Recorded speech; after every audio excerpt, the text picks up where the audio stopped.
บ้านขอจะมาพาเป็นสาวเลยมีคนนักฟ้านั้นโดดนั้นจะสื่อห้องว่าสักไงปบพุงเงาเล่มันยังปับโตซาเล่ให้ปุ่นหน้าลงหลังผู้หันนังนั้นเล่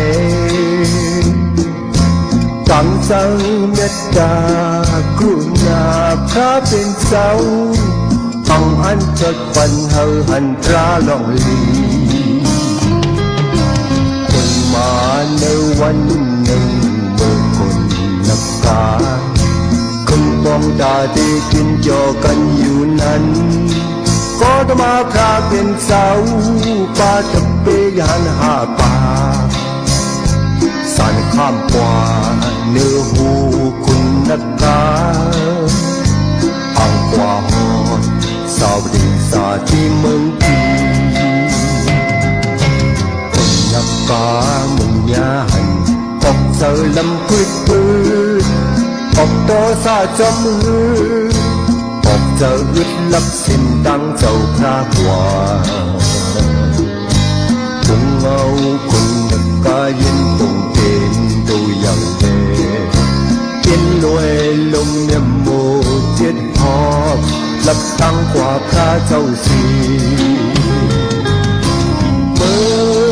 อเป็นเจ้านังนั้นชื่อเขาเจ้าอย่าหันจากความถามก็จะมาพระเป็นเจ้าเมื่อนำผู้บอกเอาตั้งหัวที่ในสิ่งบ่มูหันไหนสาวดิ่งสาที่เมืองพีย้ำเมื่อเลี้ยวจึงไปหันมีลองสั่งเขาหูเล่เลยถามก็จะมาพระสับแรงนี่เจ้าอย่าหันเขาคนนักกาเคยซาสีกินด้วยเมียมโมห่มลับไว้ว่าในคำในก็เป็นตะปีเจ้าพระอย่าอ่านเศร้าหมอกลานเย็นเป็นตูนักกาลงอย่างเลือนังตอบนันตาเสเย็นสุ่มลอบ14 หอบนึกตัวคนนักกา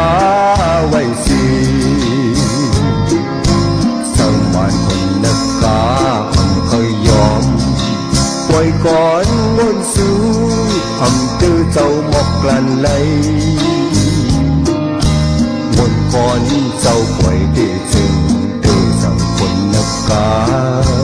กำนันสู้เจ้าหมอกกลั่นสั่นเป็นตัวนกกาหล่นลึกเด็กเสี